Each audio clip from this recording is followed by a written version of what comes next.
the freaking MIP drive shafts. Maybe a little bit of gear noise. I could actually probably use some grease, but it's all coming out of the freaking drive shafts.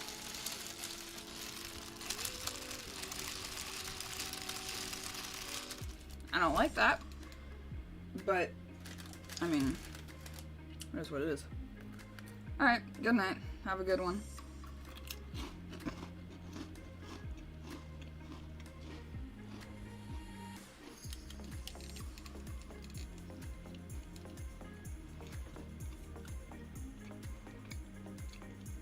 Actually, no, I think these shock towers are Yaoi racing too. They have like the same anodized color. And the motor plate. Yeah, there you go. There's the motor plate. Kind of silly to get a colored motor plate when you literally never see it because it's covered not only by motor but by a spur cover. At least on mine. I've got to keep a spur cover on it, but who cares? It's aluminum. Aluminum acts as a heatsink, you know, it's all good.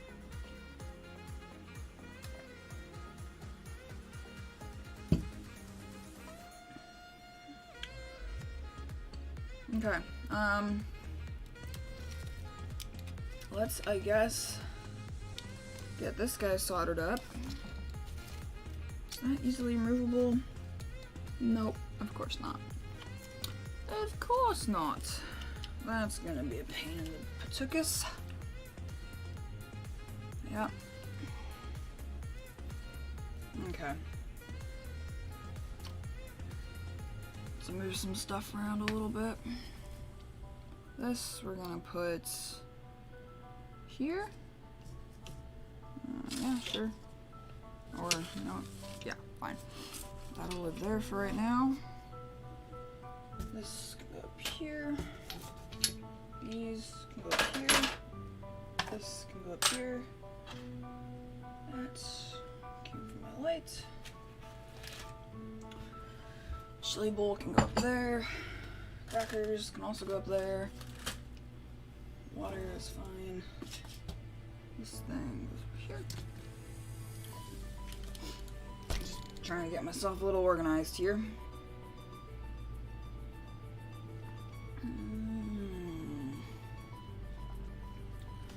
Nope, water's gonna go up there too. Alright. Motor time. Motor time. Ooh. Okay. Alright. I love this box. I haven't shown it on stream, but I love this box. Let's put this down here.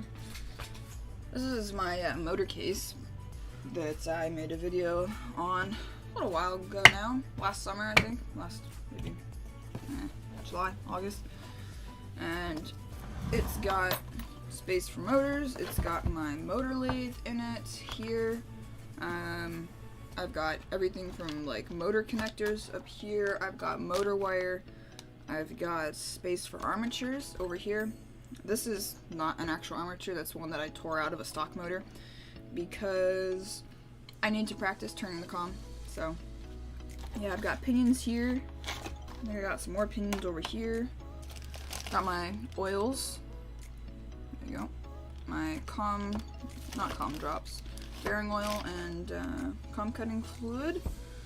Got other tools up here. And got, you know, Sharpie for marking up the comm, spring tester. I've got a brush hood alignment tool, a spring post wrench. Got an X-Acto, a hobby knife. Got some tweezers, a pen for cleaning out the in between the comm segments. And then I splurged and bought a nice Hootie driver with a bunch of tips, which I like it. I would like it better if, well, I bought this specifically because it came apart, so it would fit in the box better, so I wouldn't have a ton of handles and big bulky tool handles to deal with. But I really like these handles. They feel really nice and they're super light. Yeah, got those guys. I had to get a smaller one, a 1.5 millimeter. This is the Team Associated one that comes with those blue drivers. Got a end bell alignment rods, or just motor shafts basically. Got my O-rings for this guy. Yeah, I don't know why I have these boxes in here, just cause really. Got a motor can, or a motor, whatchamadoodad. So I can put a motor in there if I want. So anyway, my options basically are, I've got a Holmes Hobbies Crowmaster Pro 16 turn. That's an option. I've got a Integy lathe motor that I actually bought a long time ago, and I smoked it and held on to it since for some reason. So, but it's got a freshly cut com in it. The brushes are fine and it runs good, so I could put that in. That's 35 turn. Might be a good option since the old motor was 35. It would be pretty comparable if I want something similar. It's 3-pull, yeah, 3-slot. This one's 5 slots, so that one would be really nice. It's really nice and smooth. And then I've also got a Yeah Racing Hackmoto. Is it Yeah Racing? Yeah, it is Yeah Racing. A Yeah Racing Hackmoto Just Climb motor, and that's also a 16 turn. That actually looks really bad, but it's also a 16 turn 5 slot. So these two would basically be almost the same, honestly. But yeah, I don't know. Which motor do you guys think I should run? This one's already got the right bullets on it, honestly, so thank you. This one's already got bullets on it, so I could just throw this in there. Like, my main thing is I just want it to run a little bit quieter.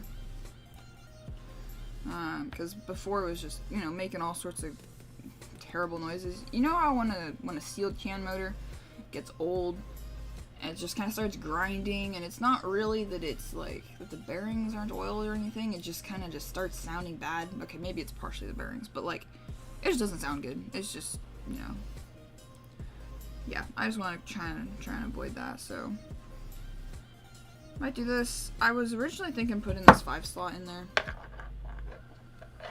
Of course, I'm picking up all the metal shavings that I made earlier.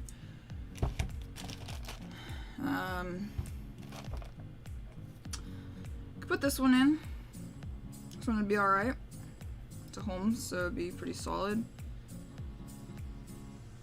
I think my dad, this one I think is technically my dad's, but I mean, he doesn't drive much that anymore, so I don't think he'd mind me using it.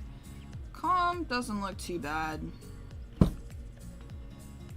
It's kind of hard to see, but it's not too bad. I think he probably did the water break-in with this. Always go with Holmes? Yeah, could definitely. Or I've got this one. You know, I think I'm not gonna use this one because this one I got to try in my my Galanda. So I think I'm gonna not put this one in and save this, and in another video do like a motor comparison video. I want to do more motor stuff. Like, the thing is just like doing motor rebuilds and turning comms and stuff. Come here.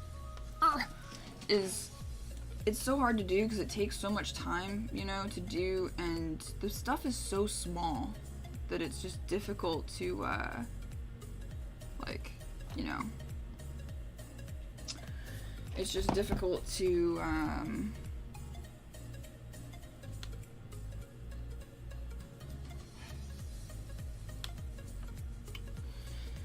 sorry about that. It's difficult to film nicely and well and make a nice video out of it, especially turning, because like I think it's just the coolest thing in the world. But I mean, some people don't want to watch, you know, 20 minutes of me just sitting there like moving a little metal stick back and forth across something copper colored, you know, like to some people that's not very interesting.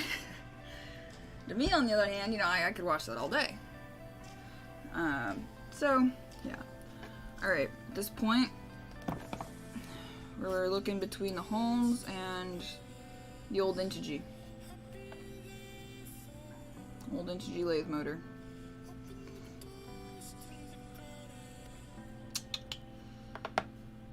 The one thing I don't remember that I need to make a little reference paper for is motor timing. I can never remember. So, advancing timing, I believe, is you turn the end bell when you're looking at the motor this way. You turn the end bell in the direction of the shaft rotation, and I believe that is advancing the timing. And retarding it would be going against rotation. I'm pretty sure. And crawler motors are always good with about +7, I think, is what I've read. Is about good. I've got my Gawanda motor adjusted. Like, I've got the timing adjusted a little bit. I think I've got that one advanced a little bit, yeah. Because I know advancing it, I just need to make myself a little reference card to keep in this box so I can remember, like, what advancing the timing does versus retarding the timing. So, yeah. Any other votes for Holmes versus Intigi before I make the decision? Alright, Intigi. We've got Holmes. Which one shall I do?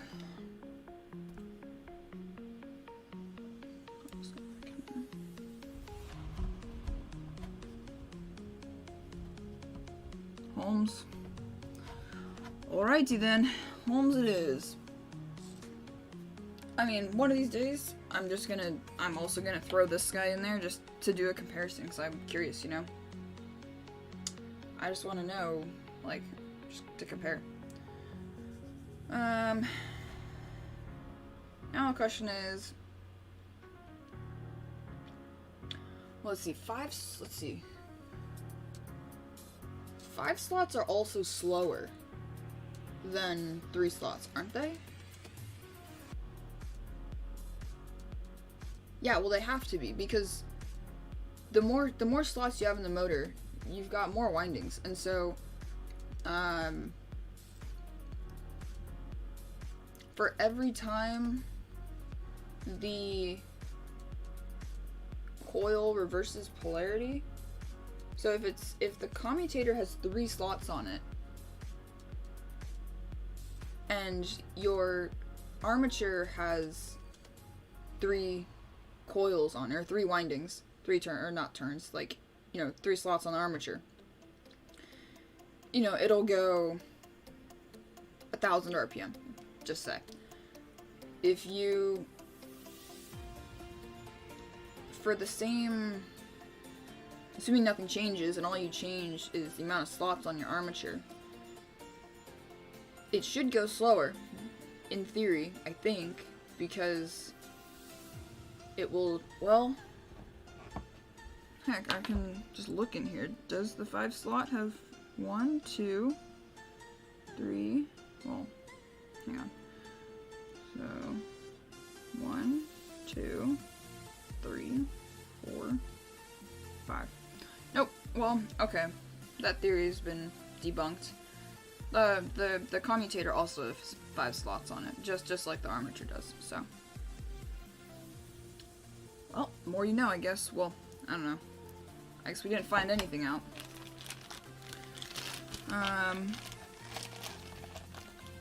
Well, I suppose I could literally just plug this thing in. If I want to adjust the timing, I can literally just plug it in, hold down the throttle, listen to it, and then turn the end bell, and whichever way you're turning it will, you know, it'll change the way the motor sounds. Actually, yeah, we'll do that later. That'll shed some light on what advancing and retarding timing does, because it's something that people know about, or like they know that you can change the timing, but I think a lot of people don't have a clue what it actually does to the motor, or to like what it does when it's running. So okay, we're gonna need bullets. Oh, I may have come ill prepared.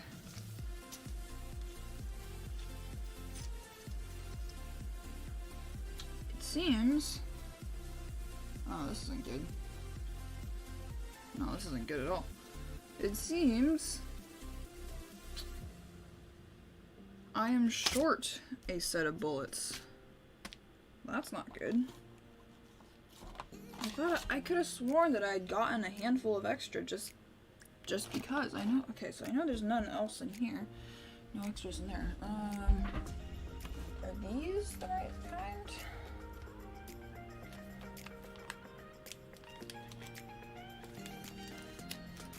These might work. I think they're the right size, but question is, the right size, and they fit. There's a little gap. I can just move the heat shrink tubing over the gap a little bit. Yeah. Or to close that gap so it doesn't short or anything. Or arc. That would be bad too. Okay, I guess we're gonna use these then, because I don't have any others, so. Okay. Well, let's see, do I have any others up there? Oh, well, wait, what are those? Hang on. Not those, not those. Okay, what are these? Or those. Both of these. What are both of these? Let's see here. Poorly organized stuff, I tell you. And I'm usually super organized.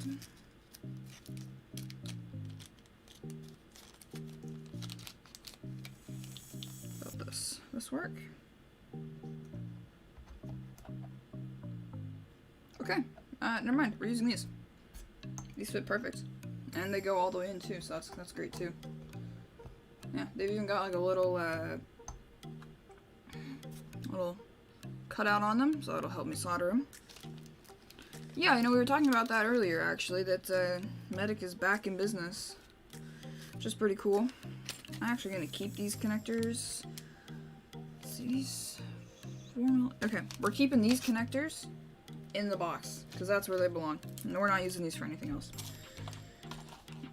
Okay, those can go in there. Got these guys.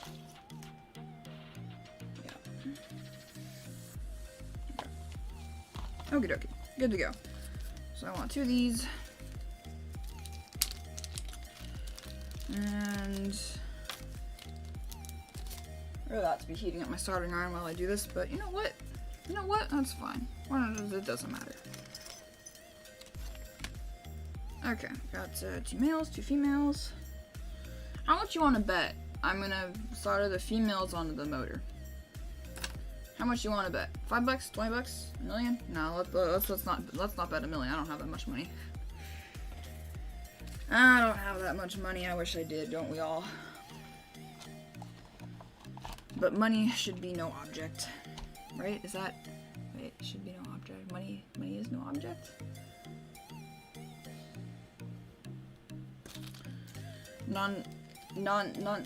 Nonsensical, irrelevant, theoretical wisdom is all I would call that. Okay. This, we got motor wire. Good there. It's sitting there, so it's a little funky, but it's alright. Yeah, okay, that's fine. I would have liked... Oh, I can still put a little heat shrink on there. No problem. Alright. And I'll need probably this later for adjusting timing. Go ahead and grab this out while we're here. Yep.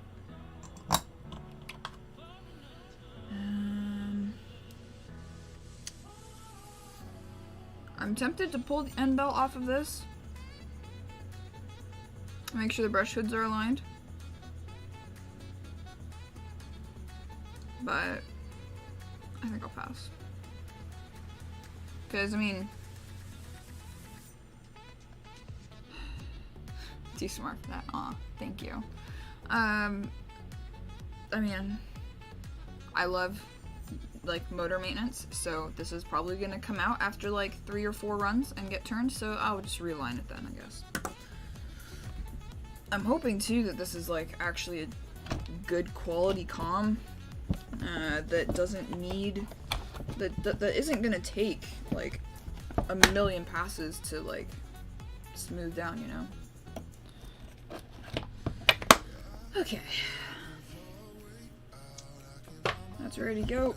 Nice thing too is like, if anybody at the hobby shop wants a cut on their motor, I can literally just bring this box and give them a cut when they want, which is, it's nice because I've got everything right here that I need.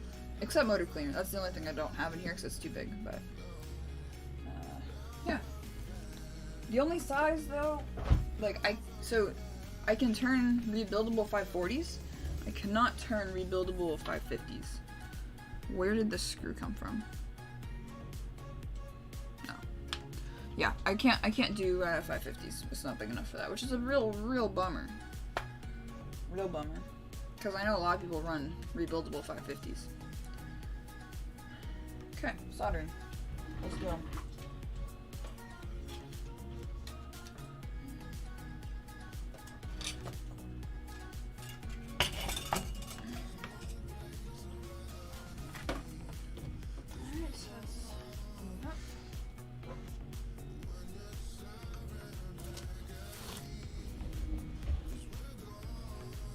I'll tell you, this soldering stand sometimes is okay, but most of the time, pain in the butt. Yeah, I do have a lathe in there. Did you not see? I do. It's, here. Around. Yeah, right up here. That's my motor lathe. Or are you making a joke that you thought I meant a full-size lathe? Yeah, that's my my motor lathe. Got some videos on that too. You know, if I had like a tool room lathe in here, man, that would be impressive. I'm sure a lot of people would like to know my secret if that was the case. Alright.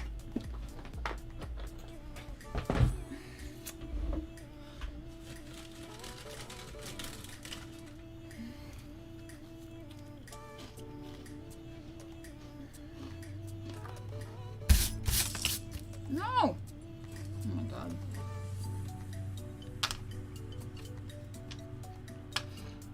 Okay.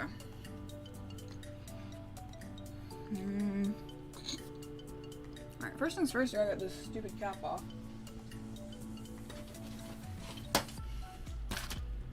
Oh, okay, yeah. Yeah, it actually fits super great in there. I had a good time building that case. Okay. The fact that I know that there's metal shavings down here bothers me. So we're gonna work on a rag. I don't want tons of metal garbaggio stuck in my motor. Okay.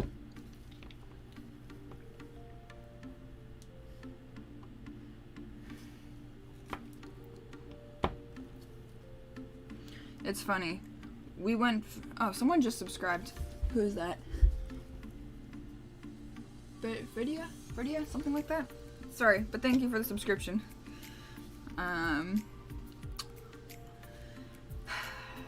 You know, right as we switched over from running Traxxas, so I started out running Molex, the white Tamiya connectors, if you want to call them that, because Tamiya's come with them.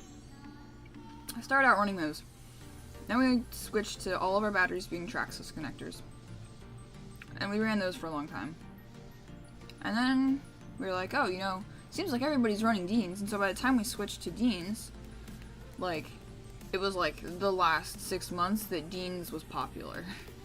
And then everyone went to XT60. I mean, people still run Deans. But now we run XT60, so we've been through a lot of battery changes, and this was from our Deans stint.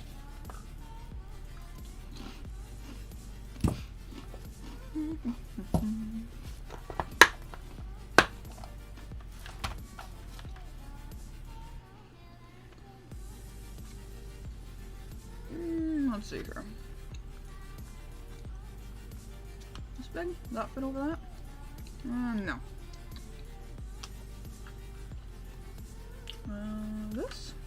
This any bigger? Nope, that's the same size, I guess. What about this? Yeah, perfect, that'll fit. Okay. There's a piece of that. We're putting it up there, because I will, you know, give the elbow off the bench.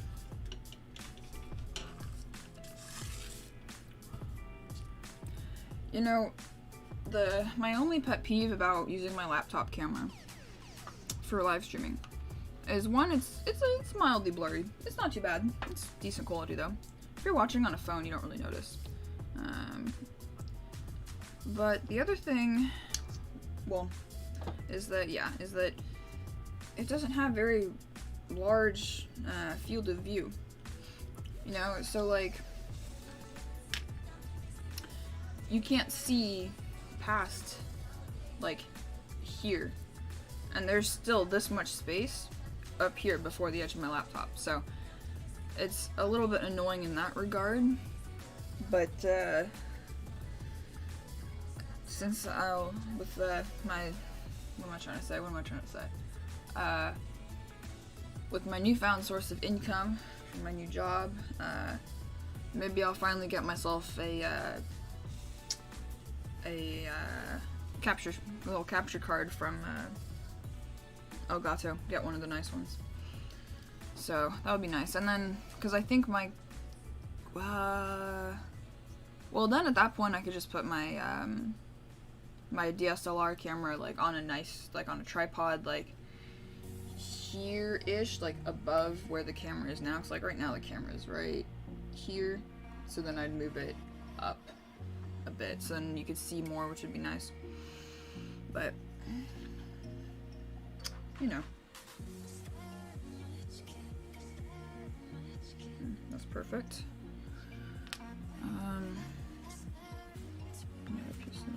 You know what? No, we're just gonna do full pieces because.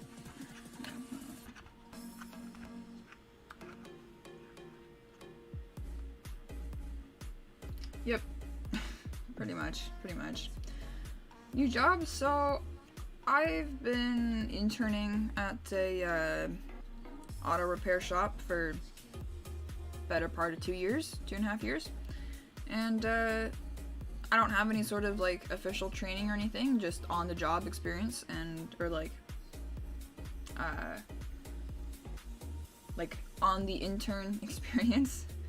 And eventually, well, you know, I graduated a couple weeks ago, and the owner offered me the job, and I said, yeah, sure, I'll take it. So I'm working part-time now. I start on Tuesday, and I'll be working part-time, and yeah, get to work on cars, so that'll be cool. No, I'm not done with the Jeep. God, it's far from done. Those things are never done, man. Oh, whoops. I forgot my... This Dealy Bob. No, it's not done. I'm just taking a break, you know. I've got so many things I enjoy doing, you know, like woodworking. Oh, God. Woodworking. You know, oh, man. Oh, wait, actually... Oh, no, that's fine.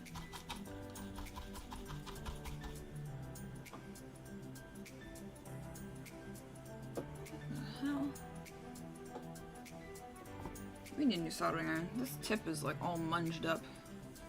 Gross. Like it looks like it was broken or something. Kind of weird.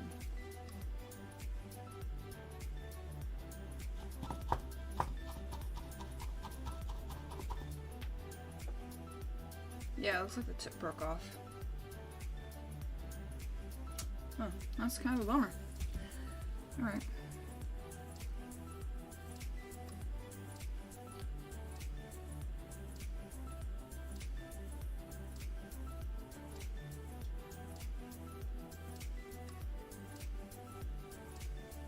Thank you.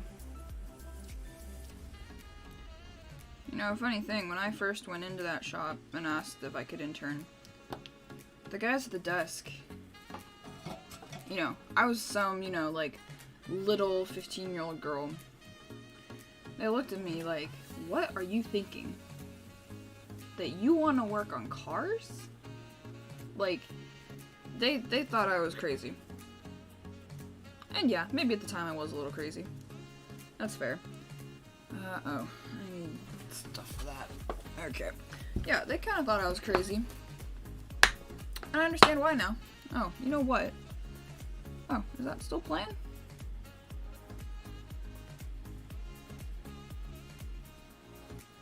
Oh, I guess, okay. My music, I guess this kept going. That's nice. I forgot I didn't have my earbuds in, and, yeah.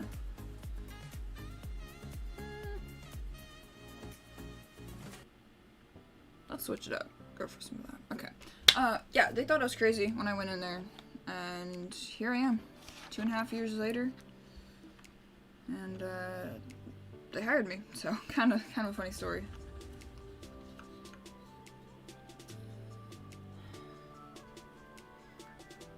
I mean, I've learned so much there, and you know, the amount of time that I've spent there as an intern, like, being, like, interning for 2.5 years, in my opinion,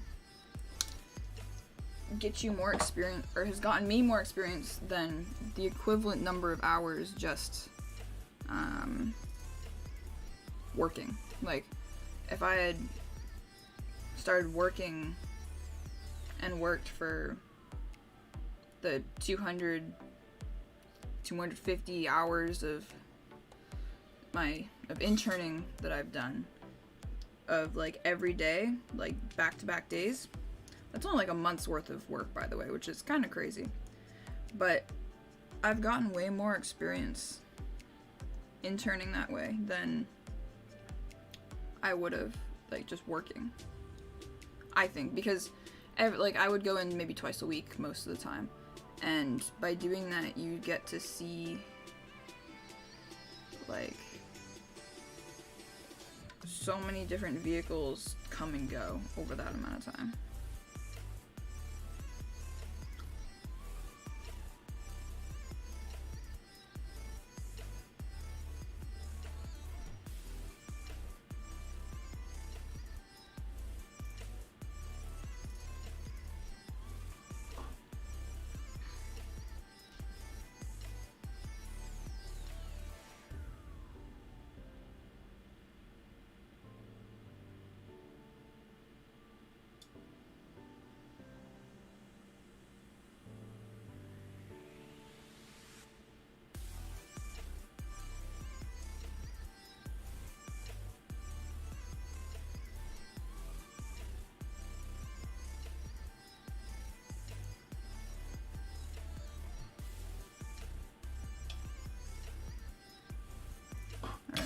Hard to get it perfect, but it'll be good enough.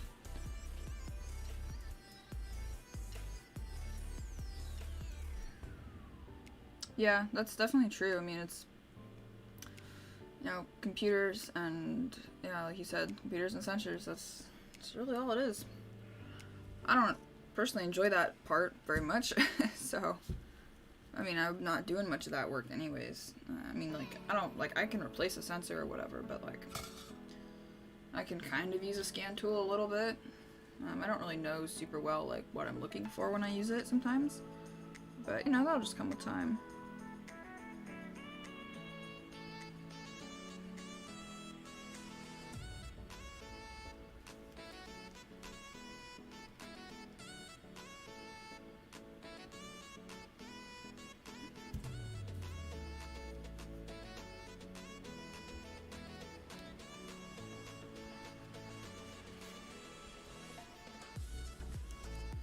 So, I mean, we work on we work on everything there, though, so it's like, I really kind of do see a bit of everything. Like, so sometimes we get a big truck in, sometimes we get, you know,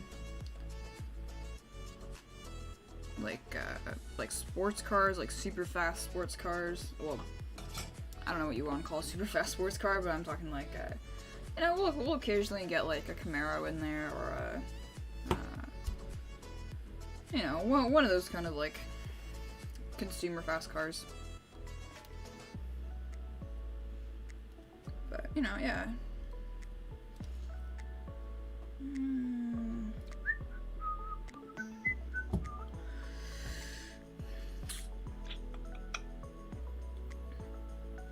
Right, okay. Time to do these guys. A trick for doing these kind of bullet connectors that are like kind of tapered out is you can take and you can put them actually in the female side. Get in there. And then you can clamp them in your little jig or your whatever, you know. Or if you have a specific jig for doing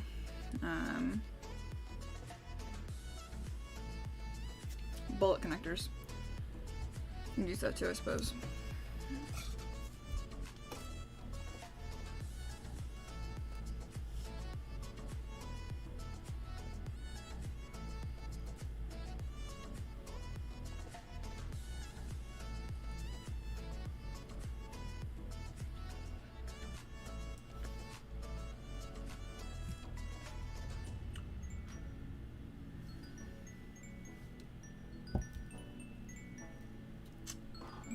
Right, I can put heat shrink on after.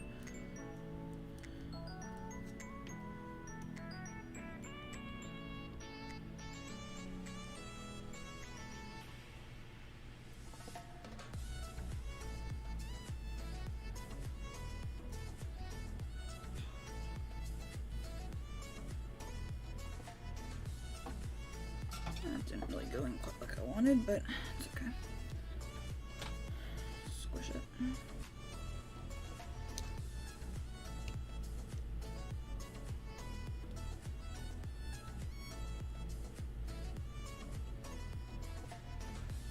Okay, that's good.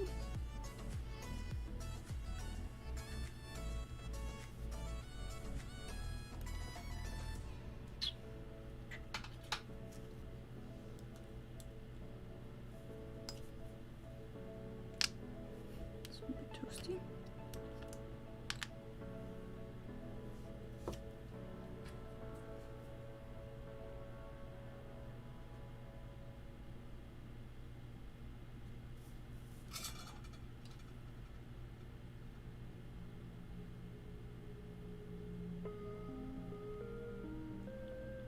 I really ought to get myself a little butane lighter to keep in here for this sort of stuff. I mean, soldering iron works, but, you know.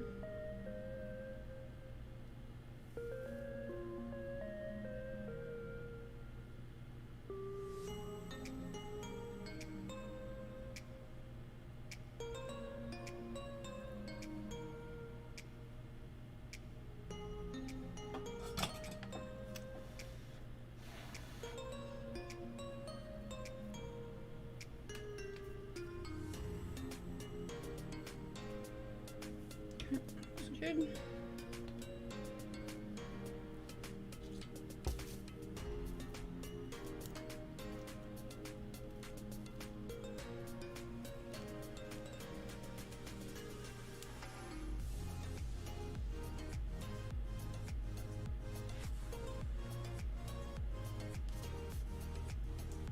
Yeah, I'm glad that you learn stuff from me. That makes me feel good.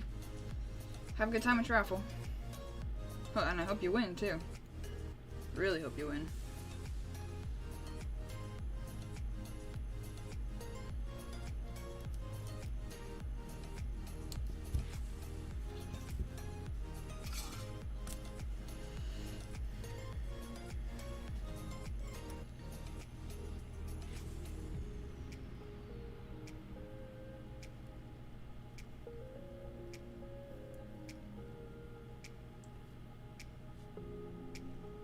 Phew.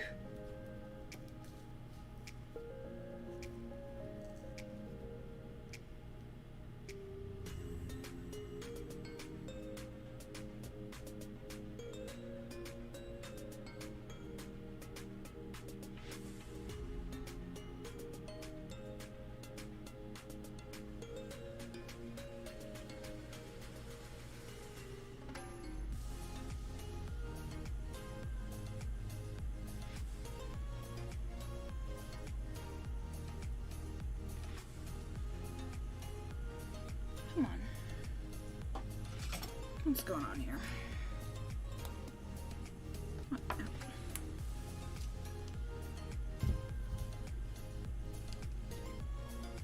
Alright, why aren't you...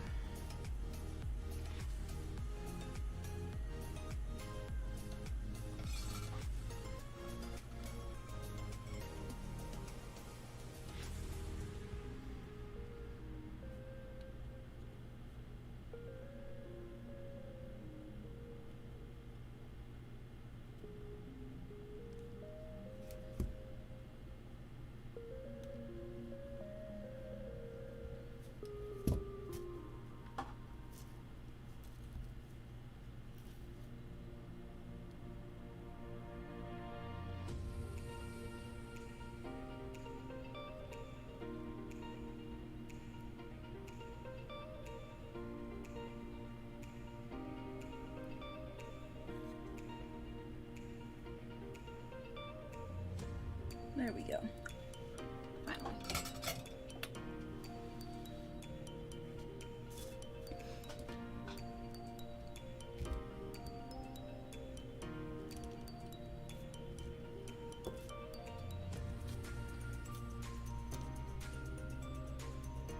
Alright, yeah, looks good enough.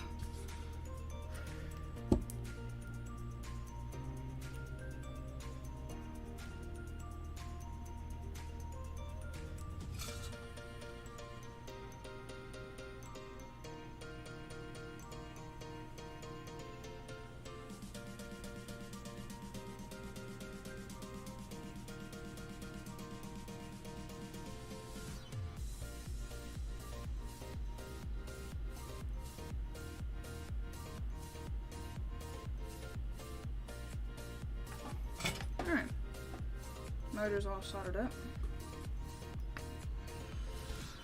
Alright, so it's time to move on to the harder one. I'm gonna take this off of here too.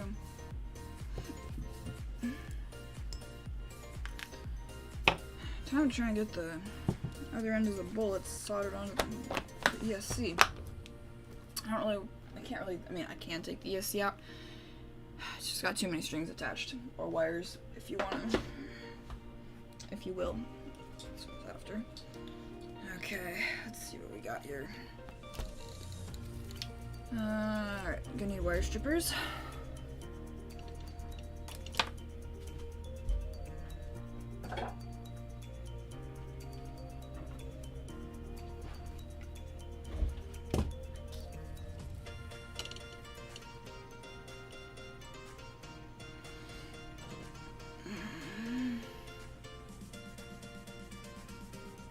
No, I didn't.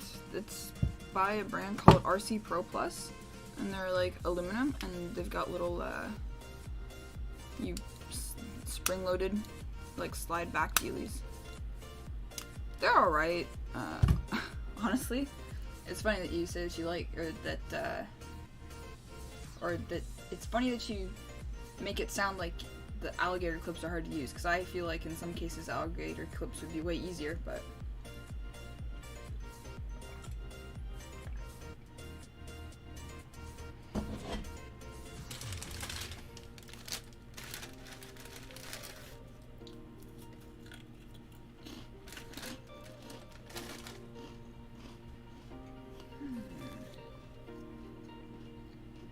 Might not be too hard. Let's see here.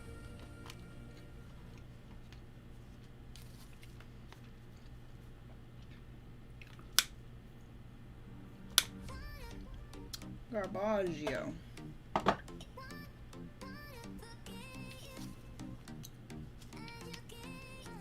don't think you figure that is 16.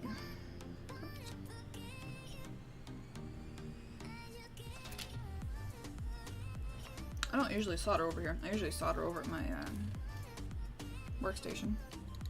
Or at my desk. My other desk. My other desk. I've got... How many desks do I have in here? 1, 2... Okay, I've only got 3. My soldering station in my closet. I usually solder over there. So all my stuff is over there, so I brought it over here so I could, you know, live stream.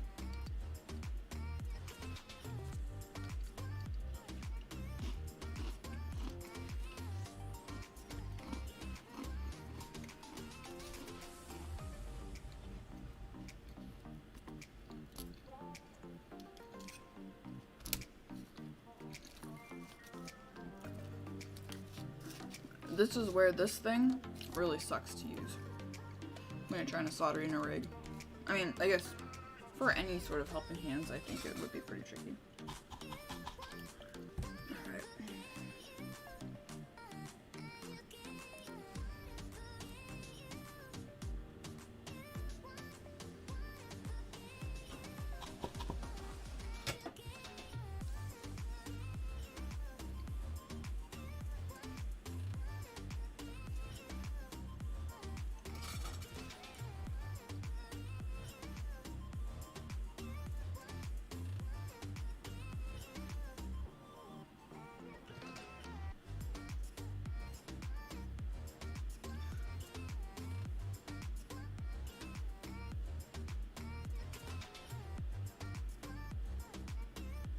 So cool to watch the smoke. I don't know.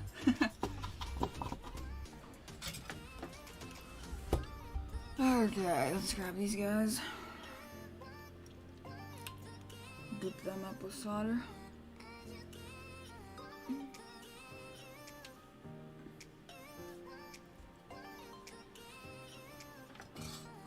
I have a lot of fun streaming, you know, and we've been getting, actually, we've had pretty good turnout today. I think at one point we had like almost 14 people watching. Or somewhere in there. You know, well, it's a bummer that I don't actually have more stuff to, like, more stuff to stream. But, you know.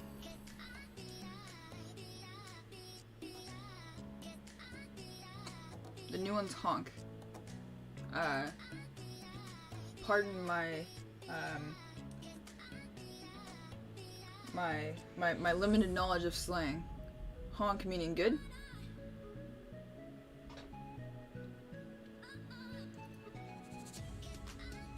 Yeah, I guess, yeah, that would make sense that they'd be hard to get to hold in a line or whatever. To like, the bendy ones would be annoying. Makes sense.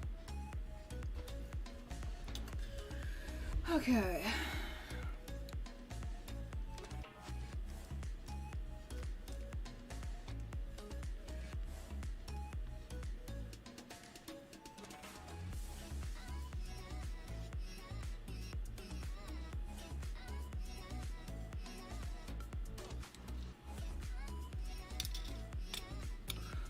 Okay, come on, come on. Quit being lazy. Okay.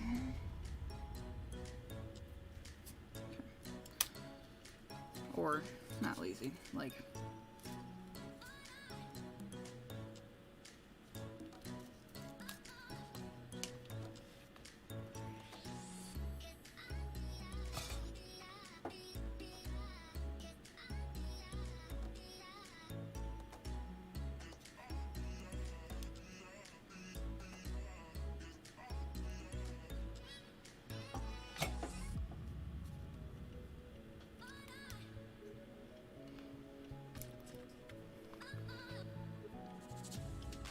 Oh, okay, okay.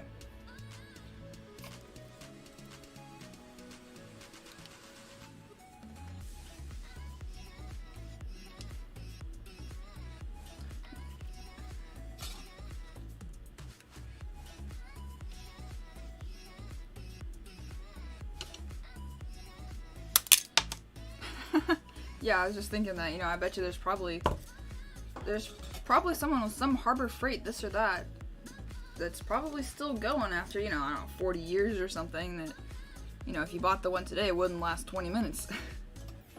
I think that's funny.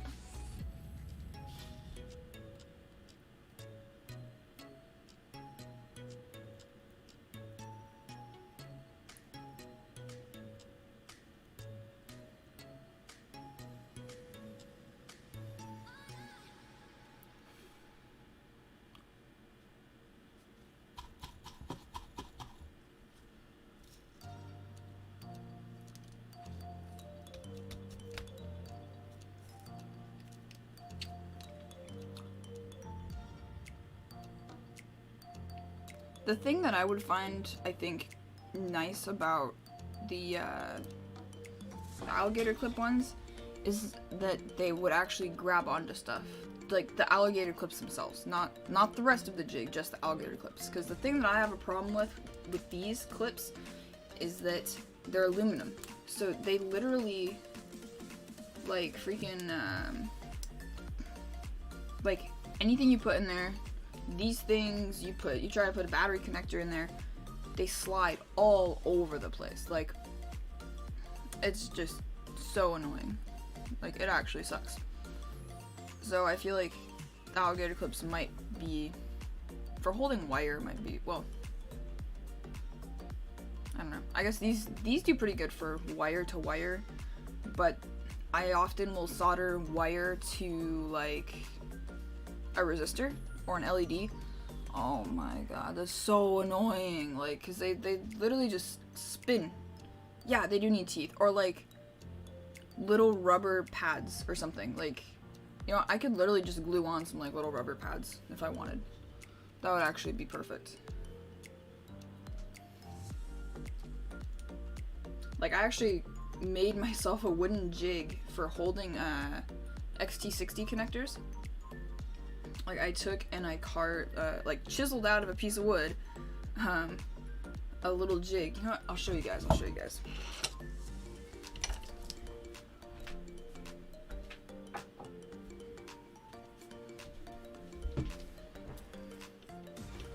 This is the jig I made.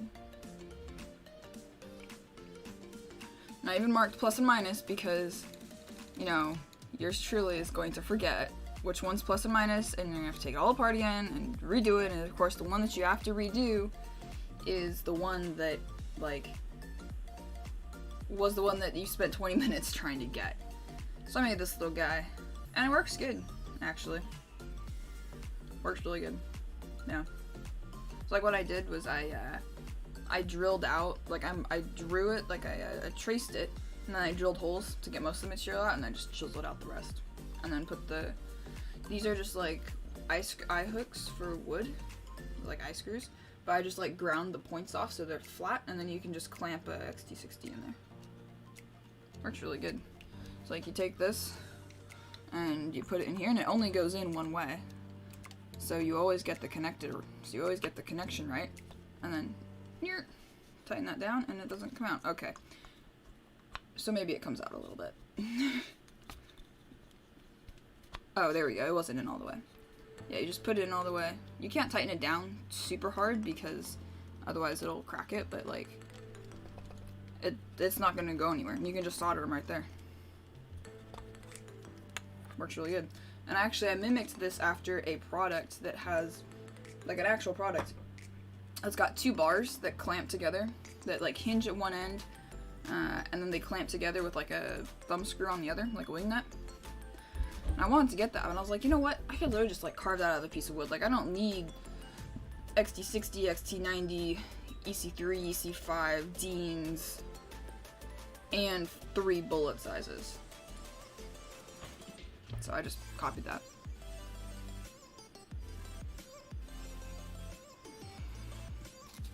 Okay, shrink tube. Cool, cool. Alright. Did you know, fun fact, on most male bullet connectors, no, sorry, female bullet connectors, there's a little hole in the side. You can't see it on this, but there is indeed a little hole drilled in the side of the bullet, or in the side of the tube. The reason that's there is so that when you push in the bullet connector, the air comes outside. It's like a little pressure relief. I think that's what it's for. I'm pretty sure. I mean, it seems logical.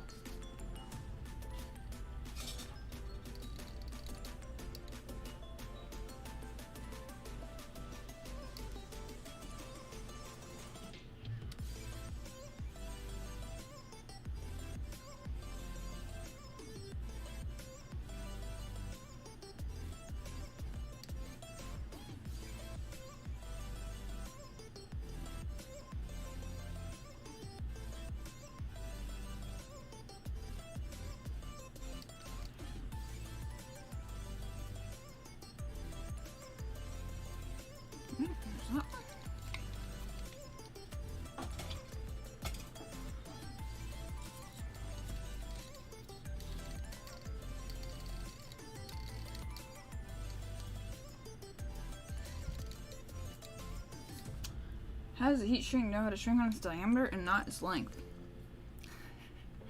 I'm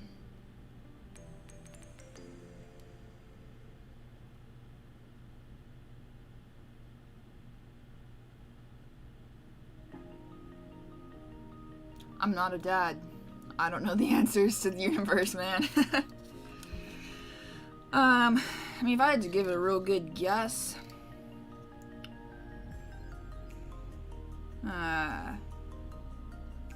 voodoo, yeah. Well, it definitely doesn't do both. So, here's what I think. I'll bet you that I think it has, well, might have to do with the fact that it's a tube. So when it's formed into a tube, maybe, you know what? Okay, here's a theory. I'll bet you that it's probably extruded. It might be extruded. So if it's extruded, that would mean that the molten material comes out of a nozzle of some sort.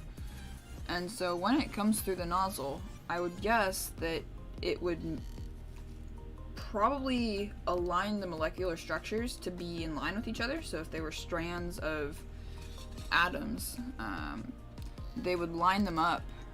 The extrusion tip, or the tip or whatever, the nozzle, would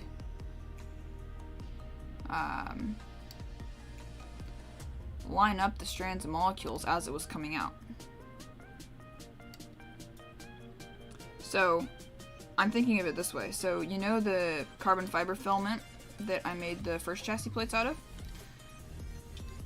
The way that that gets strong is that when it comes out of the nozzle of the 3D printer, it aligns the fibers. It aligns the carbon fibers in the plastic so that it's so they're in their strongest orientation. And so the fibers, I think, are designed or made, or I don't know, in such a way that their strongest orientation is the way in which they're laid out. So maybe it's something similar. But you know, I mean, voodoo's not a bad guess either. I mean, at that point, it's basically just voodoo. Okay, let's see. This is looking good. We're done with the soldering iron now.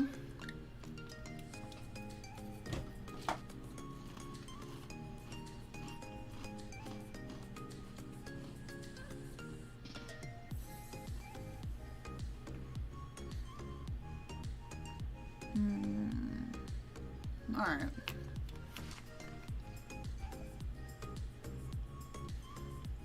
Motor timing. So, as I recall, advancing the timing increases the speed, decreases torque.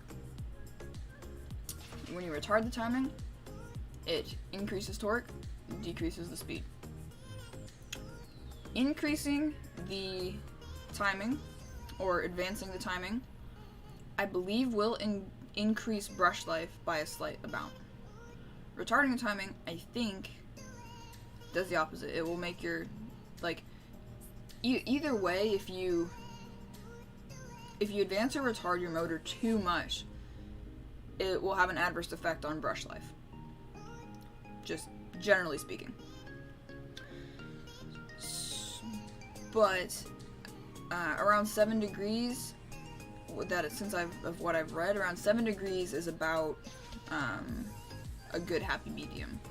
I think that it reduces brush wear a little bit, increases your speed a little bit.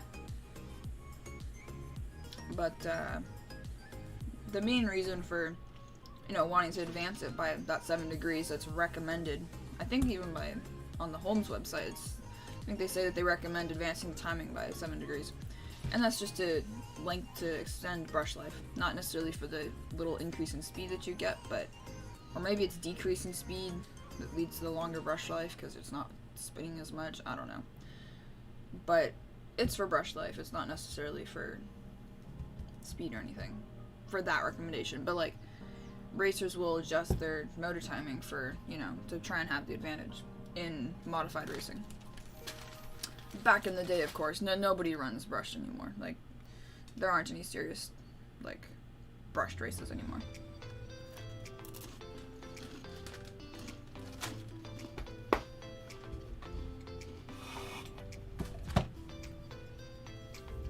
Back when people raced RC10s. Yeah. Red, there's the yellow.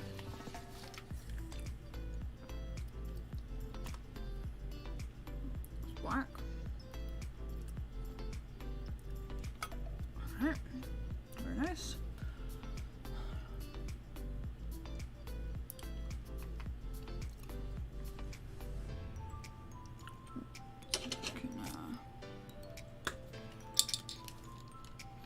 So, and the other interesting thing, too, okay, this isn't very, okay, we're just gonna go like this, because that's what's easiest. The other interesting thing about motors and their timing is that if you rotate the end bell 180 degrees, the motor will run backwards. So the way that you know that it's not running backwards is most times on a mod motor, like this is considered a mod motor because the end bell can rotate. There will be positive and negative marked in the plastic on the end bell. So like there's a little square right here, and if you look on your modified motor, you'll see a little square. It has a little positive symbol, or there'll be a red and black brush post. So that's one way to tell. And so basically, when it's hooked up in that orientation, the motor shaft, if it's like timed right, if you've got the end bell in the right orientation at the right like 180 degree point, it should turn clockwise, I believe. I think that's right. Clockwise. Or maybe it's counterclockwise. Nah, maybe it's counterclockwise, because if this is turning this way, the spur gear is going to be going this way, and that's forward, so. Okay. It's, oh my goodness, this is confusing. Counterclockwise is positive rotation, basically. Is forward, is what it, so when black is to black, red is to red, the armature rotation should be counterclockwise.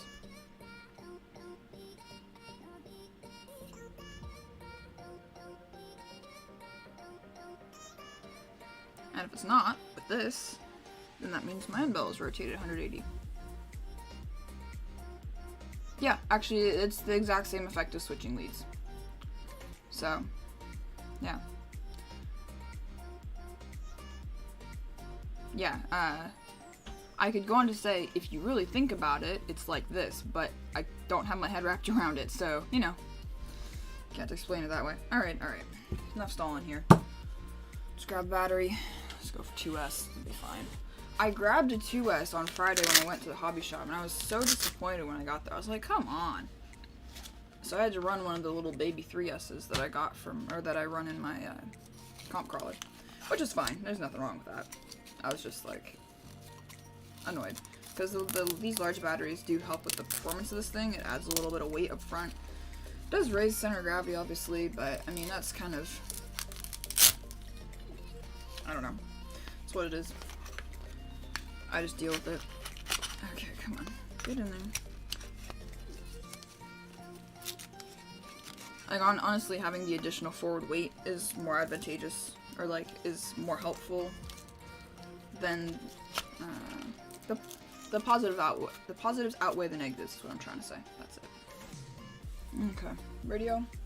Where's radio? There it is. I have my water.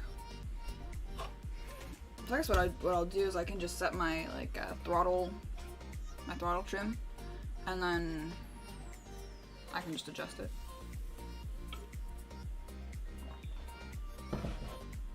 Or rubber band around the throttle. That would work too, around the trigger.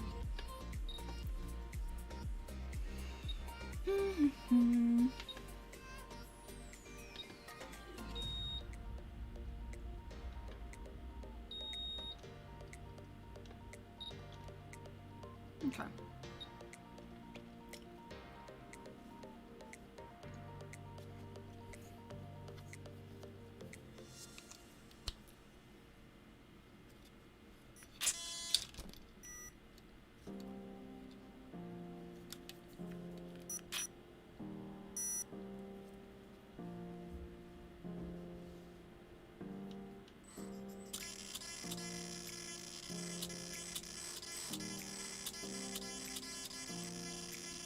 Ooh. So yeah, I was right. In the correct rotation, when positive's positive, negative's negative, your motor rotation should be counterclockwise. If your end bell is not if your end bell is in the right position, it should be counterclockwise.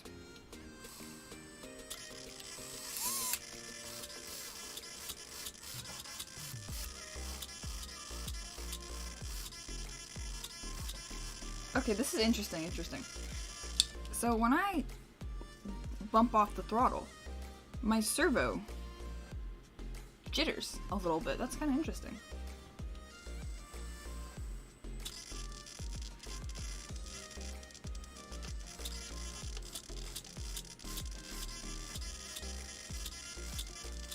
Yeah, you hear it? And you see it too, a little bit? Here.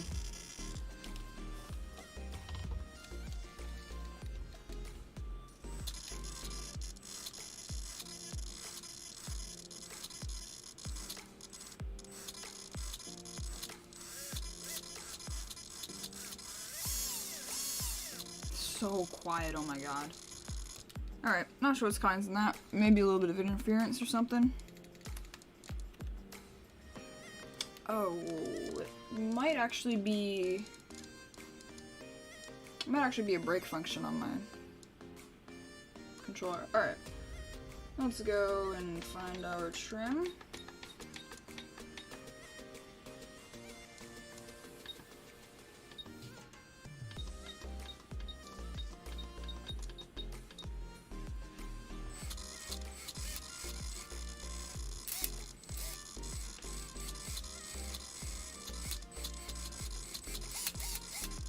Yeah, and it's not proportional to the amount that I pulled the trigger either, which is interesting, so.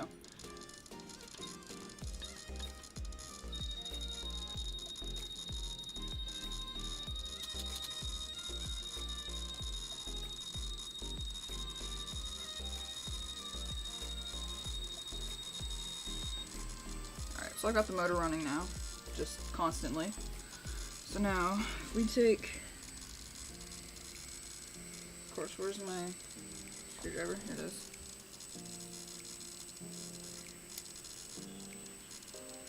Undo this. Here, I'm gonna mute the music real fast so you can hear this real good. So I'm going to turn the end bell in the direction of the motor rotation.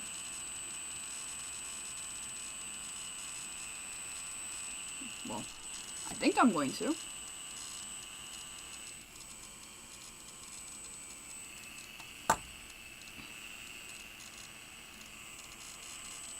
Okay, maybe we're not going to.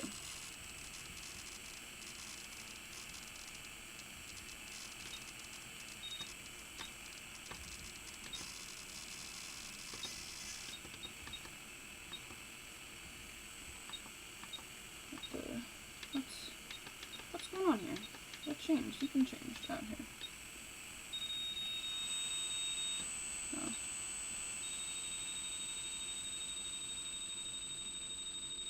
Alright, you know what? What am I doing? What am I doing here? Maybe I just unplug this.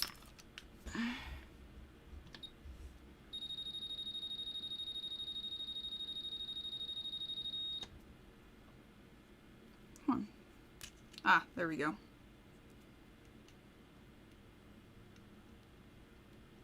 let's plug this back in. Now I can show you what I mean. So I'm going to turn it in the direction of the rotation.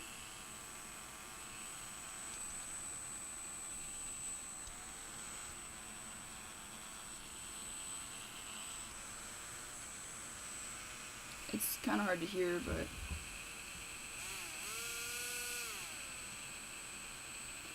okay. I guess I can't show you very well.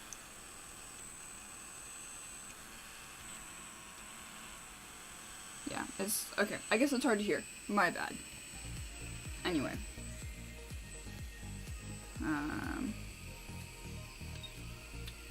Yeah.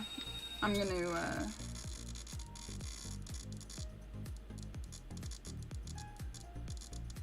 comb looks kind of dirty, but I can't tell if that's just the light or what.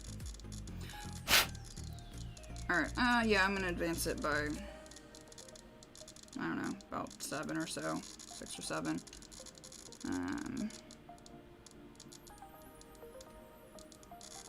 Alright, yeah, that's probably around 8 right there. Should, in theory, give me better brush life. I just don't remember if that's true or not. I'm pretty sure it is.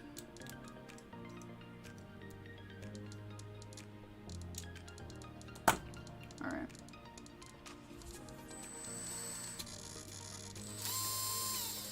It's easier to tell if you hook this up to like a power supply and just hold full throttle while you turn it, because you can hear the change a little bit better. Actually, you know what? Do I have a rubber band on me? No, I don't. Oh well. That's alright. I'm sure. I mean, you guys can look it up online too about advancing or retarding timing. So.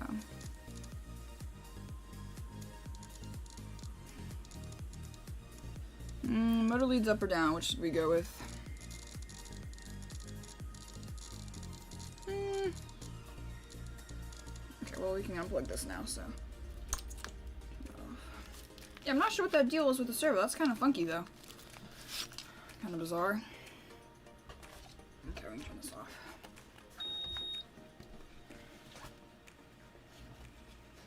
I gotta buy some brushes, too, actually. Like, just... I gotta just buy brushes for when I rebuild motors so I can swap them in when I need. Only thing is, it's not a very common item to purchase anymore, so not many places have them. And Holmes Hobbies ones are like $9 a pair, which is like a little bit expensive for me. I want like, I mean, obviously, expensive brushes are gonna be better, but still, just kind of a little more expensive than I want for a stock item, just to like keep in my box to have, like if I give someone a cut and I see that they need brushes, I can put them in there and not have hard feelings about, oh, I just gave them a $15 pair of brushes for free, like, you know. So okay, we're gonna go leads down so then they can fold up like that.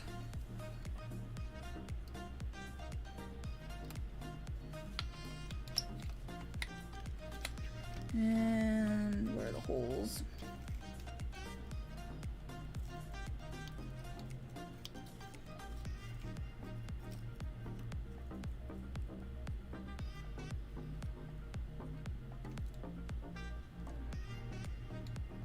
Alright, yeah, we'll go like that.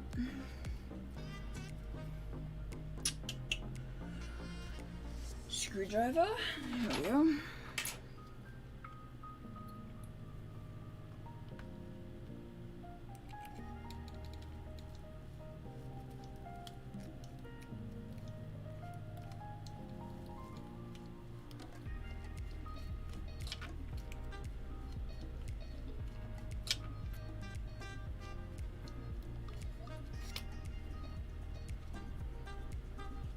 Oh well, that's a bummer. We've been talking about motor timing, because I'm just now putting the new motor back in, or putting the new motor in. So yeah, we're chatting about timing and advancing and retarding timing and what that does and the effects on the motor. Basically.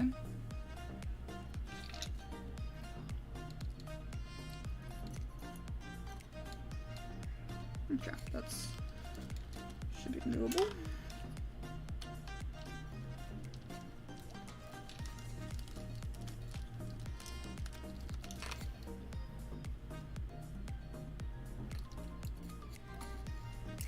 There we go. Okay. Let's see, pinions.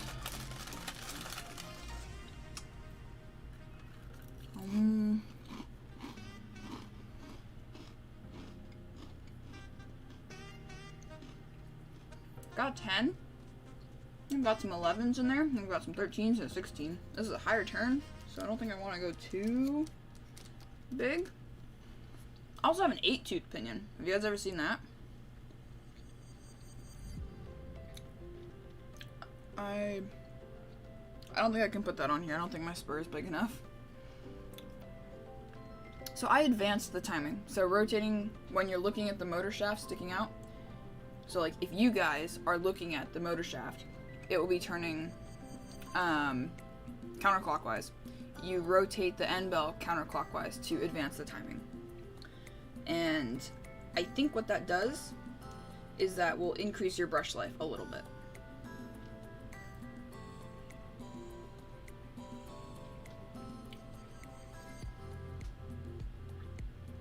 Or maybe, yeah, see, I don't remember. I just advanced it by 7. I mean, it's not that dramatic of a difference, so. And I can always look it up too. I guess, actually, yeah, at the end I'll look it up for you guys. We can talk about it. Okay,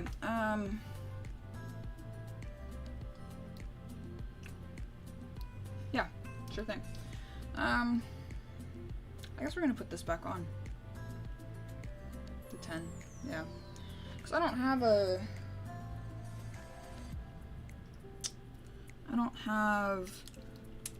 I think ideally I would maybe want like well, I don't know. Let's put it on, see how much wheel speed we got. And we can go from there.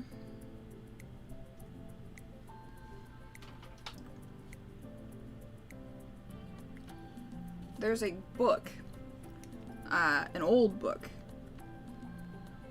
by somebody named like Big Bob or something like that.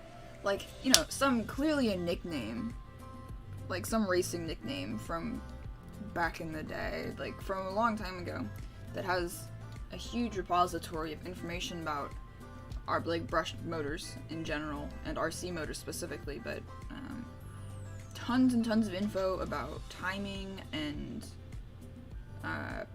like cutting comms and brushes, and like there's so much good information in there. It's actually insane. I don't have it. It's super expensive. If you want to buy it, it's like $300, and it's literally just like a stapled together paperback packet. But they're super rare because it was like super limited print and all this stuff, but it's a seriously good repository of information.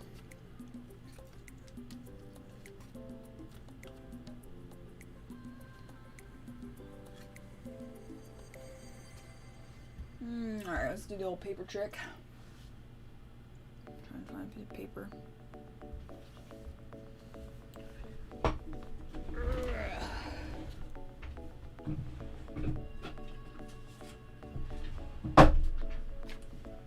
I really ought to just get like a couple packages of pinions because I feel like I want to be able to adjust my pinions more. I got a package of like 5 different sizes for my touring car. So, and I haven't done anything with those, so, but I need to, so.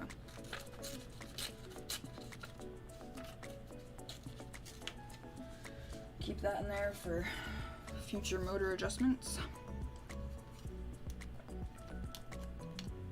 I'm sure most people probably know this trick.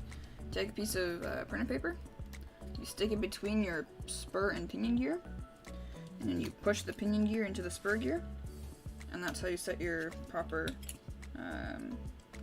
gear mesh. I know most people already know that, or I think most people already know that, but yeah.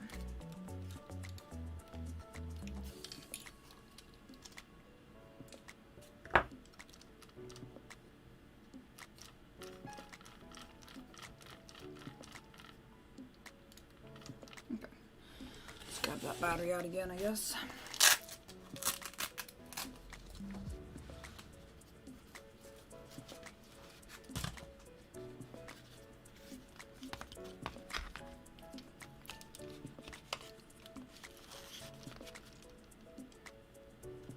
Have to reattach these wires and stuff too. Might actually be kind of annoying. We'll see. Alright.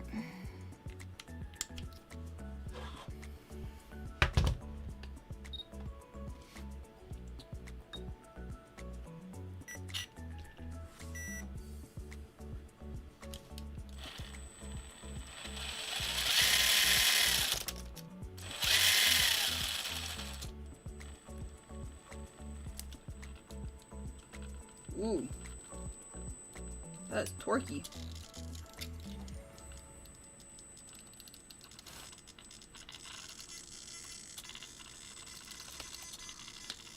Yeah, that's pretty torquey.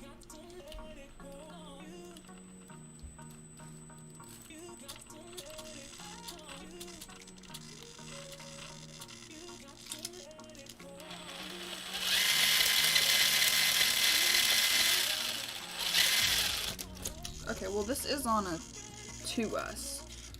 Let me plug in a 3S. Because I don't run this thing on 2S. I think a lot of my noise actually is coming from my drive shafts. Not really sure what to do about that. And grease isn't really gonna help, they're just sloppy and old. That's all the issue really is. I mean, I don't know how long I've had these drive lines in here. The drive lines in my comp crawler, we've literally had them, like those were the first MIP drive shafts I ever bought. And those are in my comp crawler right now. So, yeah, 3S.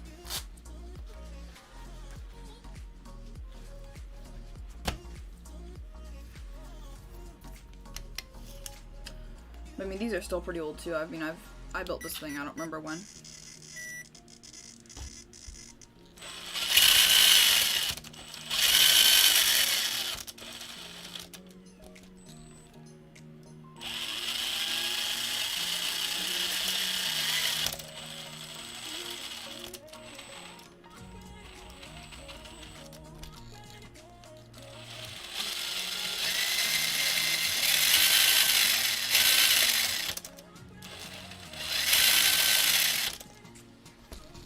Seems good for now. Probably next time I go to the hobby shop, I'll probably take my bags of pinion gears with me and I'll mess with it a little bit. It seems alright though for now. It seems plenty torquey. I mean,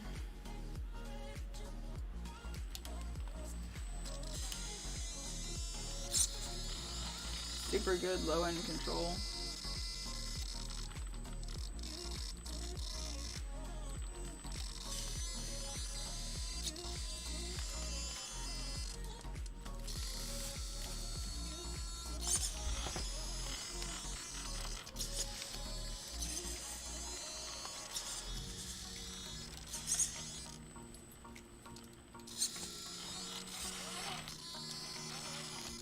Pretty quiet too. I'm gonna drive it on my floor real quick.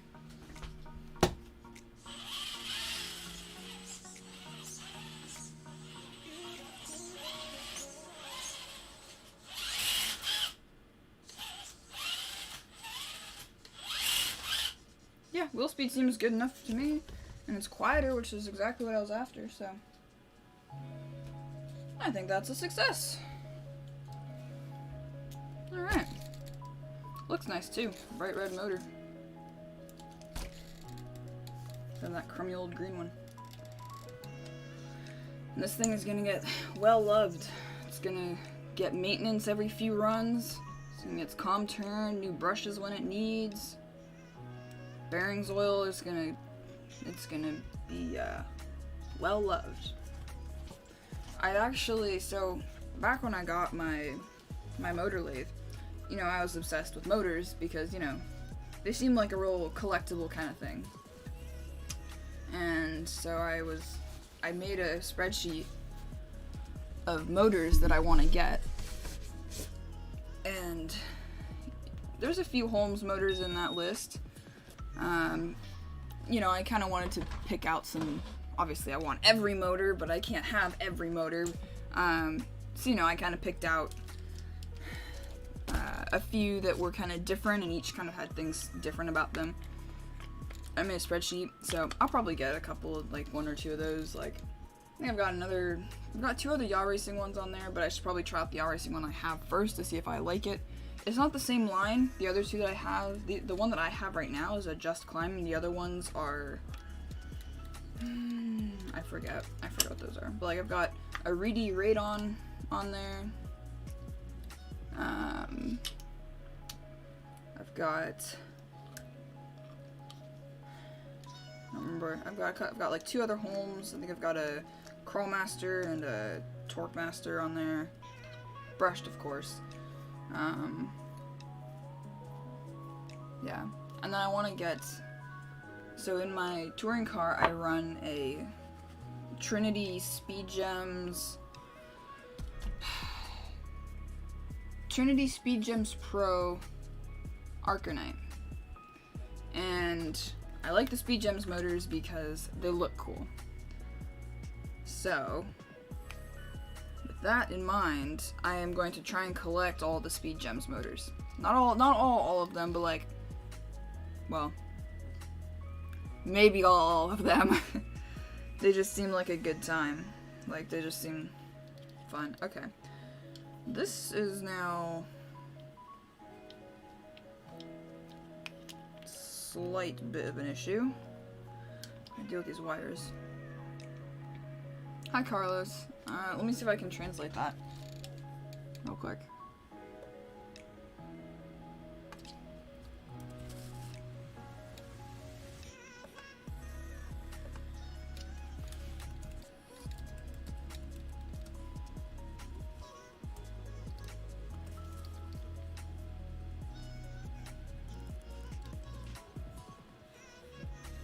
From Colombia, that's awesome. Wait, is that the same thing as you wrote? Yeah. Howdy. I'm glad you like the content. That's awesome. Alrighty. Alright, this. Where's the screwdriver that went with this?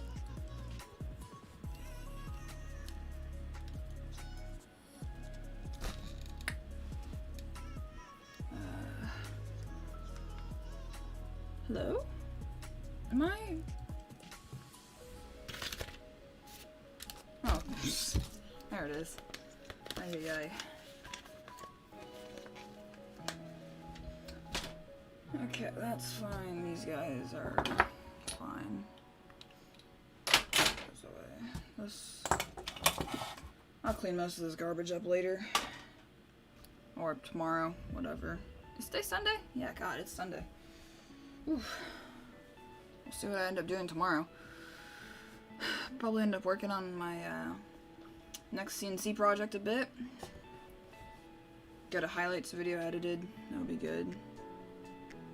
Probably just chill out, honestly.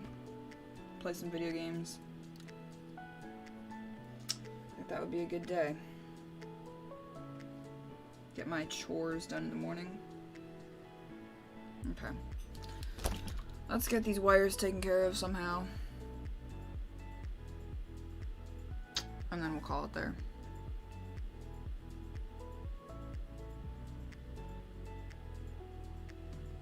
Problem is they're just long enough to be inconvenient.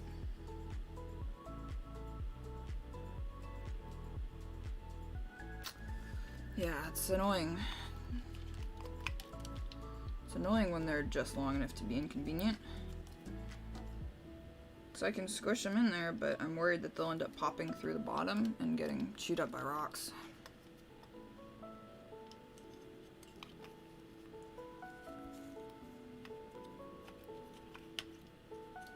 I should zip tie the CSC down too. I'm tired of it flopping around.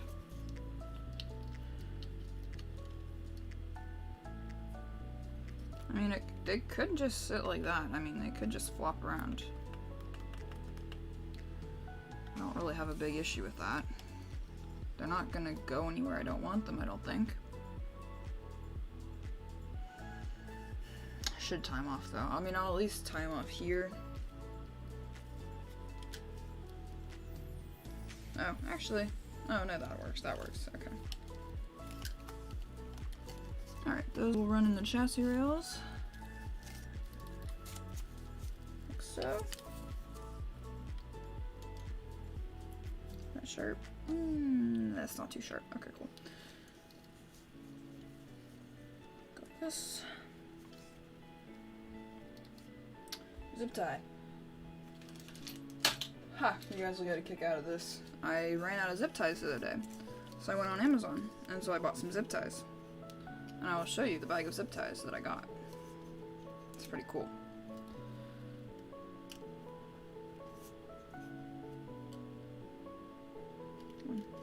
Zoop.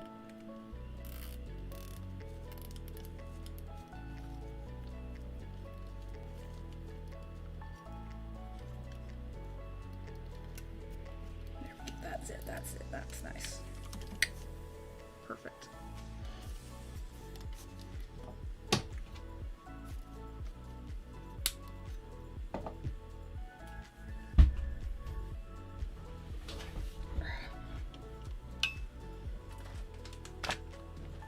So, like I said, I got some zip ties. I got a bag of 1,000. I mean, it was literally 10 bucks. I could get like 100 for $4 or something, or I could get 1,000 for 10. Like, come on. Like, that's such a ripoff. Like, who wouldn't buy 1,000 zip ties for 10 bucks? I mean, as opposed to getting 100 for $4. Like, you know. At least I won't run out. I mean, I've literally had the bag of 100. 100. I've had a bag of zip ties, of 100 zip ties for years now, and haven't run out.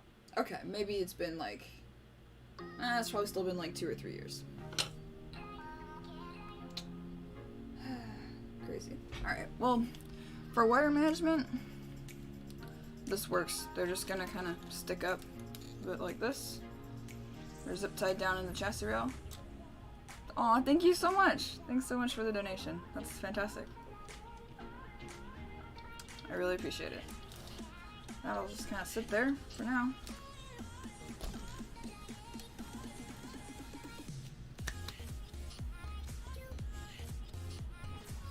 Thank you again. Have a good night. Hope to see you in the next stream. I mean, I'm not done. I'm saying goodnight to James. But, yeah.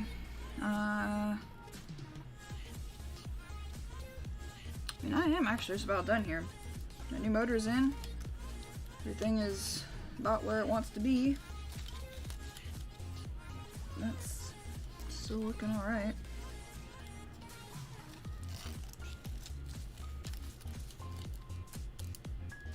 Yeah.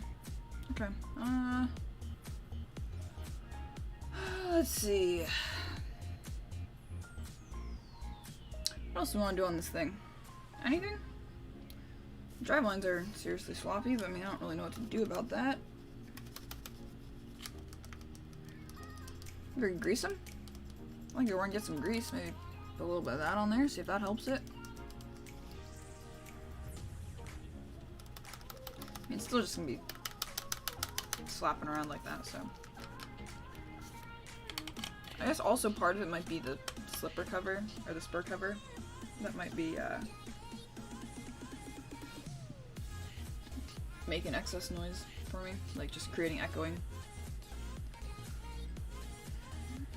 But the other thing I was thinking about doing is actually just getting rid of my front springs, because you know everyone seems to be running or loving to run, you know, droop and belly draggers, and I'm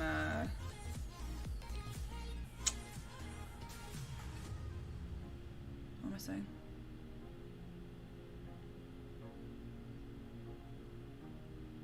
Oh yeah, and I was thinking of just like dropping the springs off of this thing, like just to try it.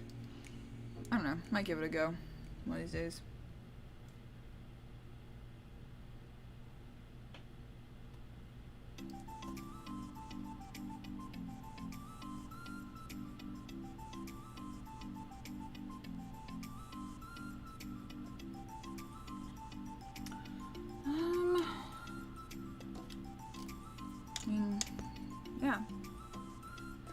I was gonna look up if, I was gonna look up advancing versus retarding timing, that's right. I'll go ahead and do that real quick and see what we can learn there.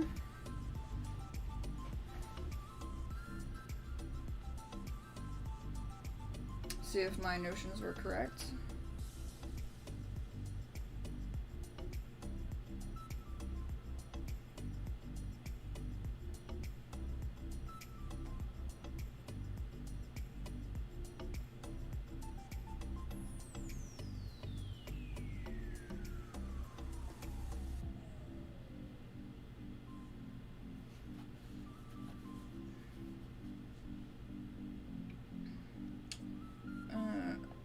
Okay, let's look up for RC motor timing.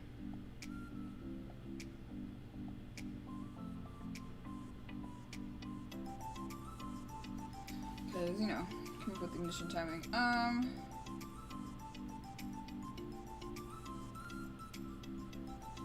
Okay, so I was right. So,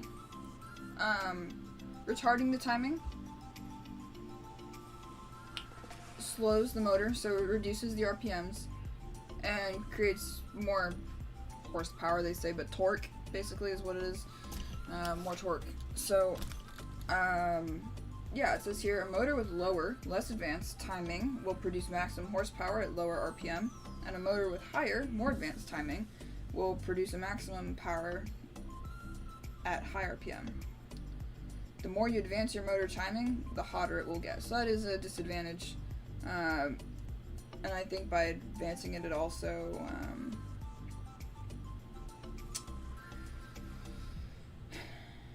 because it runs hotter, it adversely affects brush life. So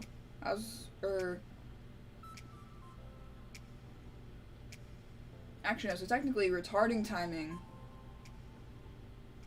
helps brush life because it's not running as fast, it's generating less heat, and it's running at lower RPM, so there's less friction on the brushes and such. So, yeah.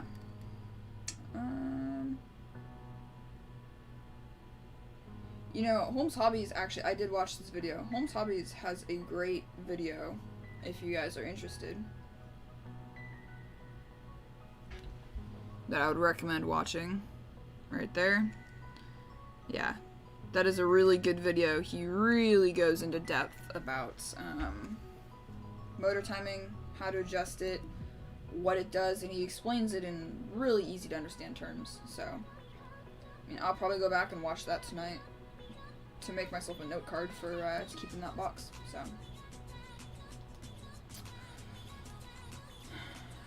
I think I'm about done for the stream tonight, you guys. Thank you to everyone for joining. I had a wonderful time. You know, I'll let it play out here till 9. But if anyone wants to throw in any last super chats, it would be greatly appreciated. So yeah, I'm just gonna clean up a little bit. Chat, if any of you guys want to ask me anything else before I go for the night, post up.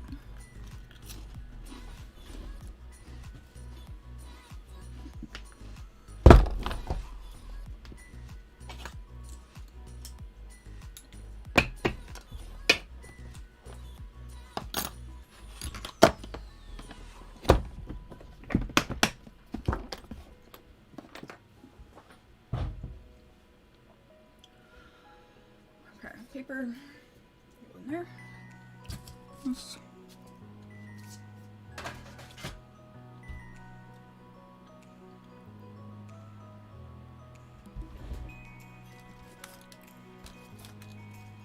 Yeah, I like that red motor. It looks real nice. I'm pleased. I'm looking forward to getting some more motors to try out. I just haven't really, that sort of experimental stuff is something that I really haven't had like the budget to buy into, you know, like getting a tire to try out or getting a new set of shocks to experiment with or a new motor to test. Like, until now, I really haven't had the income or anything to do that sort of stuff, but once I start working, I'm hoping that I'll be able to do at least a little bit more of that. I mean, obviously I'm not going to be, you know, won't be making millions, but, you know, at least I'll have a more steady income. Because, you know, at this point I don't have any income, so it's like, you know, I'll have a little bit more regularity for experimenting and trying stuff with, so yeah. I suppose I could maybe try, you know, I thought about getting sponsored, or trying that. Thing is with that though is that if you get sponsored, I have a friend who's sponsored by Vatera, I think, yeah. Is it Vatera? I don't remember. I think he's sponsored by Vatera, or he's a team driver or something. And he's not allowed to be in a video with a competing product. Like, he's not allowed to be in a video showing him enjoying or using a competing product. Like, he himself can use it on his own time, but in a video he can't. Yeah, he can't do that. We actually ran into that issue because he was in a video using a competing product of mine. Anyway, I don't know if I really want to do that because, or like, I'm not sure if I would accept a sponsorship that has that sort of a contract, because I just, like, I'm going to use what I want to use. I'm going to show people what I want, and I just want to bring people the best content, regardless of money. Like, my latest, the CNC video, it just got to the point that I was like, you know what, forget this. I'm gonna upload a piece of content that I am happy with. Like, I was just like, okay, forget the money. Like, I was like, forget it. I don't, it's more important to me to upload quality content that I want to share with people than otherwise. Like, if I get sponsored by, okay, I don't know, say Axial, and then they won't let me show running a TRX4 or using a TRX4 in a video, like, I'm not about that, because I'm like, I want to do what I want to do, you know, it's my channel, I'm gonna run how I want. So, you know, like, obviously I wouldn't sign a contract like that. But maybe if it was something that was like, that I could get away, like I could get by with only using their product, like Castle. Like, if I got, like, I would, if I got sponsored by somebody, it would have to be by someone that makes one type of product that I only use their type of product. So, like, Castle. I only use Castle. Except this. This is, you know, Hobby Wing. Because it was cheap and I needed an ESC for this thing when I built it. But my other rig is Castle. If I upgraded this thing, Castle. For new builds, Castle. Like, I'm not gonna be running Tekken or nothing, like, yeah. What did I get? I got a Mamba Micro. What did I get a Mamba Micro for?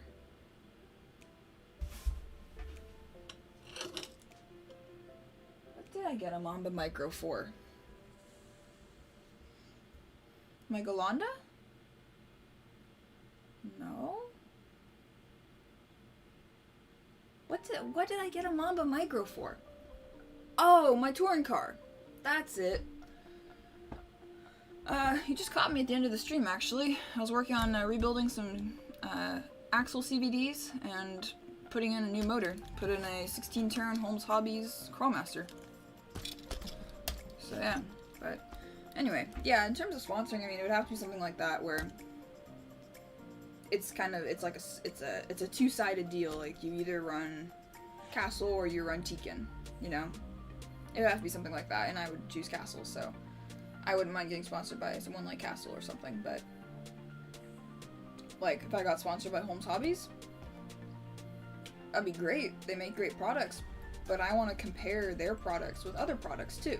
Like, I don't want to just, I don't want to be locked into only using their product on video, because that's not what, I don't think that's a, I'm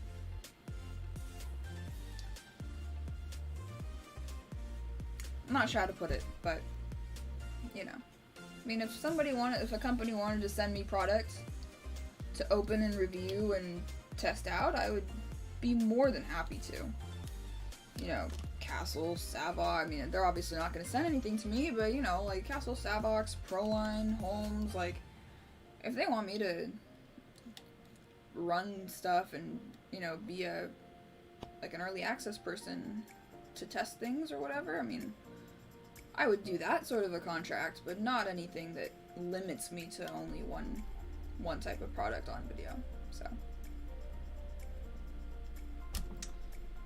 Yeah. I'm basically done. Yeah, that's about it. Again, if anyone wants to throw in a super, it'd be greatly appreciated.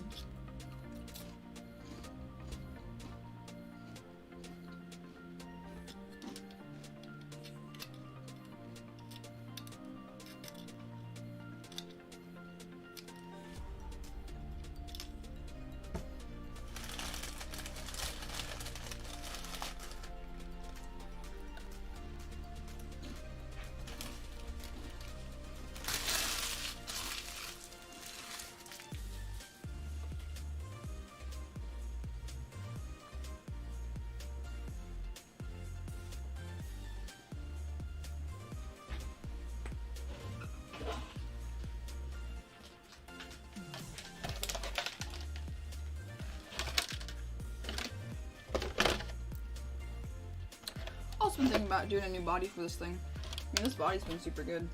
It's not even that badly used. Like, it's not cracked. The only cracks are kind of like back here in the corner. That's because there's already cuts there. I mean, these bodies are so freaking durable. Like, I can't imagine that a Proline would stand up to the amount of abuse that these bodies take. This is a Traxxas Emax body, actually, by the way, if you're wondering. They're super solid, so. With that, guys, I'm done.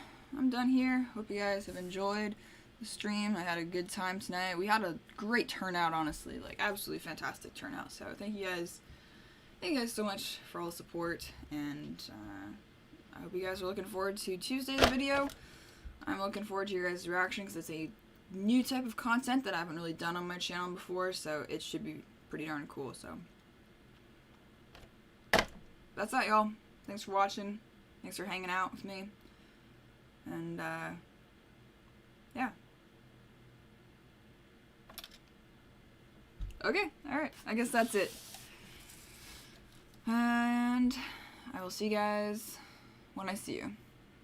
Later, y'all.